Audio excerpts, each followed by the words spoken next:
Hello and hi everybody, my name is Yedidia Shofet. I am starting a new series, and this series is all about Halacha.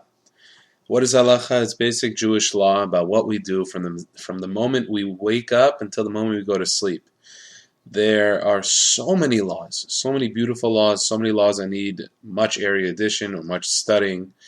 Now, the purpose of these recordings that hopefully I can keep up with is that we can learn together about 15 minutes every day or every other day, where I can go in an express format of all of these halachot, that we can learn as much as we can, so we can at least be familiar with what we should be doing and what Jewish law, otherwise known as halacha, what it has to tell us. The book that I'm going to be using mostly is not Shulchan Aruch, it's not Code of the Jewish Law, because that would be a more in-depth topic of each and every subject. So I will be going through a book by the name of Fountain of Blessings. This book is by a Dayan who was a chief rabbi, and his name is Dayan Toledano. He was Rabbi Toledano. He brings all sources from Chacham Avadi Yosef, from Rav Avadi Yosef, from the Ben Ish Chai, from the Bet Yosef, from the Shulchan Aruch, from the actual Code of the Jewish Law. He brings many halachot also from Zohar. However, we will talk about when it is applicable to go like the Zohar. And he also brings on many, many other Sephardic chief rabbis and Sephardic rabbis of, for instance, we're talking about the Rashba, the Ritva, and many others. But we are basically just going to go through what's needed to be done. Because I'll be honest with you, there's a lot of halachot that day in and day out we don't really realize that things can make a difference in our lives. For instance, you wake up, what's the next step? I understand we do NETILA yadayim, we wash our hands, we do this, we do that, but there's something else. I know there has to be something else besides for just TEFILLA and NETILA yadayim, prayer, going to work and coming back. There is a plethora of information that, God willing, we're going to go through. And that's pretty much my introduction. I want to keep it very brief. This is an express version of learning halachot. So please bear with me. And God willing, we can go through all of these halachot. I'm going to do a few chapters a day. It's going to be mostly bullet points, basic ideas, the most common things that come up. If you have any questions in something, don't ever hesitate to either contact your rabbi or to even email me. It's not a problem. But if you can, try to see what has to be said throughout the whole chapter, and then hopefully you'll get your answers in the questions that you have regarding that topic. Okay, let's begin. We're going to start off with the first chapter, and that is laws when you wake up. Now, when a person wakes up in the morning, a person should immediately recite the following: Modeh ani lefanecha, melech chai v'kayam, shechezarta bi nishmati b'chemla, Rabba emunatecha. I thank you, living and eternal King, who have mercifully restored my soul to me. Great is your faithfulness.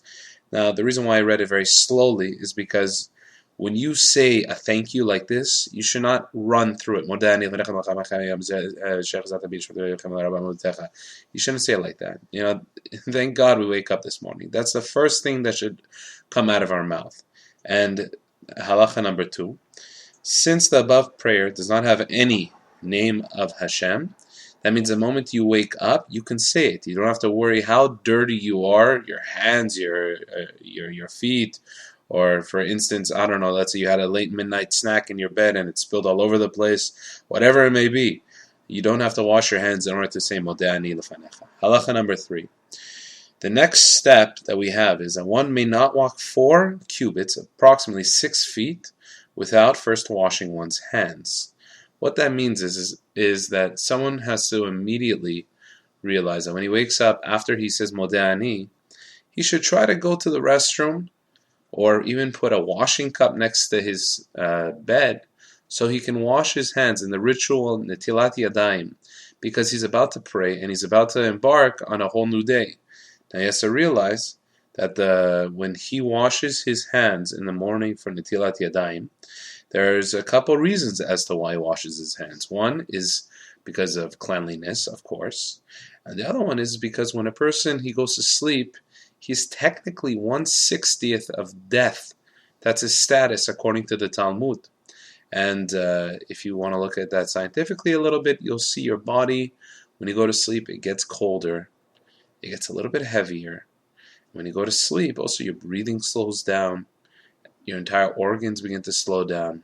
That's why, according to the Rambam, according to Maimonides, when a person goes to sleep, he should not oversleep, because if you oversleep and all your organs are shut down for a prolonged period of time, then it can actually cause damage to the person's body. That's just a side thing. So anyways, when you wake up, you do the first thing, you wash your hands, NETILAT yadayim. Halacha number 5. The washing of the hands should be performed in the following way. Fill up the cup. It should be a cup that you don't have to keep refilling again and again and again and again. You fill up this cup, and the water should be poured on the right hand, then on the left, then on the right, then on the left, then on the right, then on the left. Basically a total of 3 times on each hand. Halacha number 6. Before drying the hands, it is the most appropriate to say the beracha, Baruch Ata Hashem, Elokeinu melech haolam, asher kiddushanu b'mitzvotav v'tzivanu, al netilat yadayim. Basically, blessed art thou, Hashem, our Hashem, King of the universe, who has sanctified us with your commandments, and commanded us concerning the washing of the hands. The water should be disposed of and not used for any other purpose. So basically, when you wake up in the morning, when you walk and you wash your hands, netilat yadayim, before you dry them, you make this beracha, and afterwards, that's it. You dry your hands and you're good to go. The next halacha number 7. One who has slept during the day or who has kept awake the whole night should wash his hands without a blessing. Now this goes for a lot of people who have a late night shift. The entire night you're awake till about 6, 7, 8 in the morning. And you have a question. Do I have to do netilat yadayim? Because I know it's when you go to sleep. So the truth of the matter is that still one should wash his hands without a blessing. And you'll see this by Shavuot, the night when we stay up all night because the next day is the giving of the Torah, the anniversary. We should make sure in order to just wash our hands. Halacha number 8. If no water is available, one should wipe one's hands with any material and conclude with the blessing al nikiyut yadayim, with the cleansing of the hands, and this is sufficient to enable him to pray. If, however, water becomes available a little bit later, the hands should be washed without a beracha, without a blessing. So this sometimes happens to people if you're traveling and you wake up in the morning, and for instance, you had to sleep in your car, or you had to, some reason had to sleep outside of some campus. That was the only place you had to sleep was a bench or whatever it is. You wake up in the morning and you only see that you have some tissues or anything. You wipe your hands and you say the bracha al nikiyut yadayim. And then later on, when you get water, make sure to still wash, because that is just a temporary fix. Now, the last halacha of this chapter, chapter number 2, halacha number 9.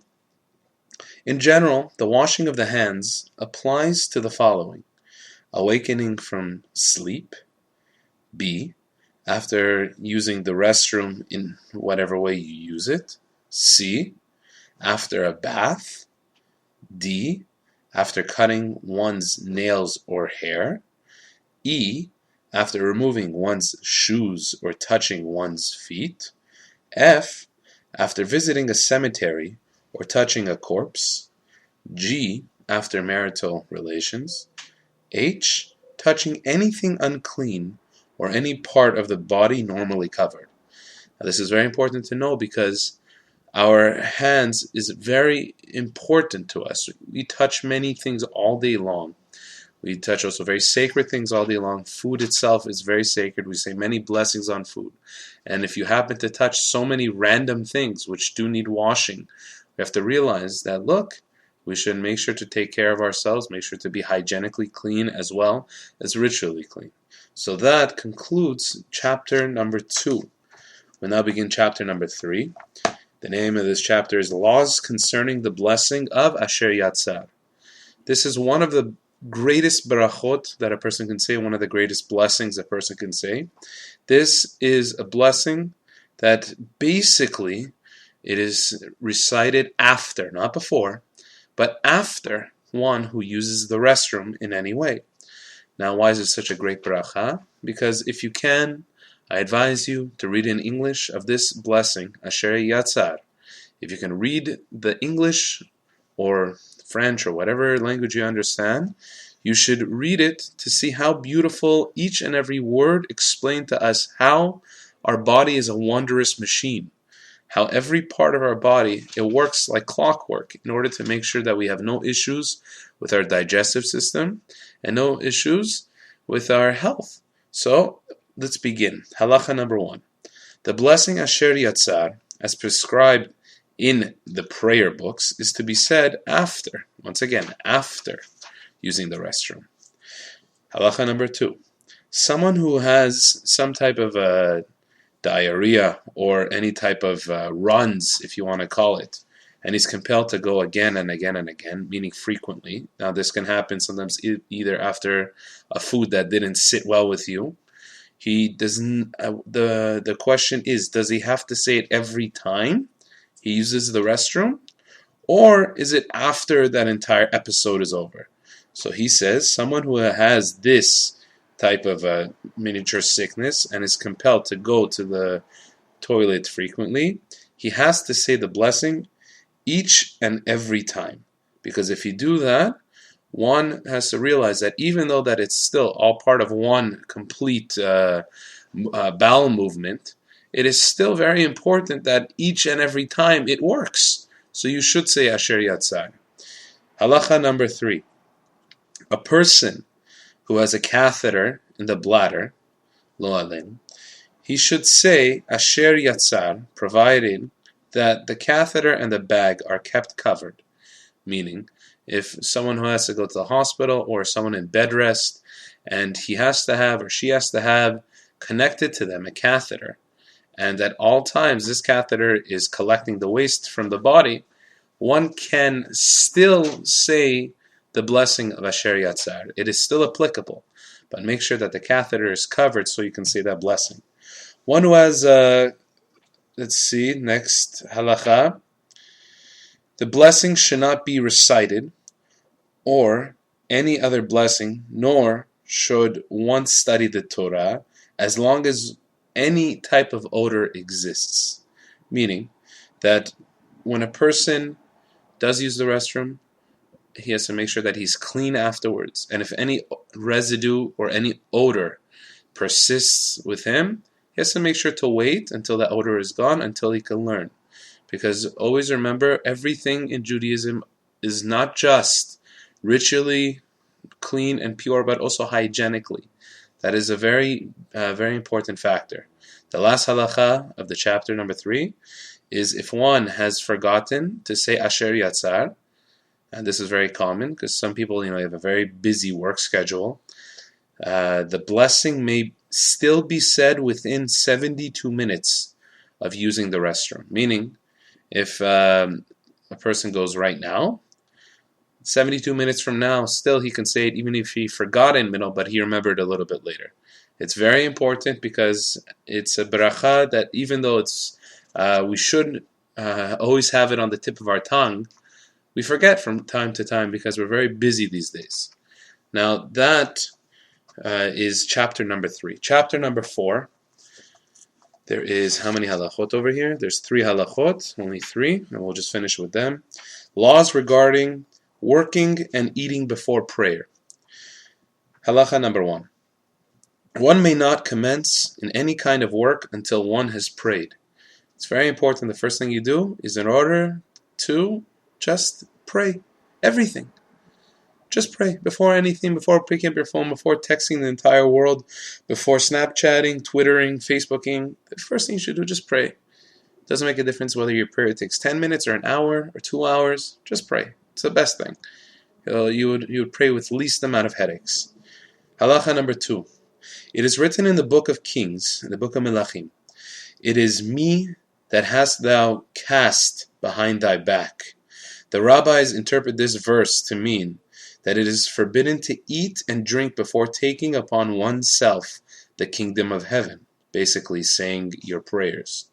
If, however, one cannot concentrate on prayer and cannot wait until the conclusion of the prayer, and especially on Shabbat and festivals when the prayers are prolonged, then one may partake of tea or coffee or even some light refreshments such as cake before prayer.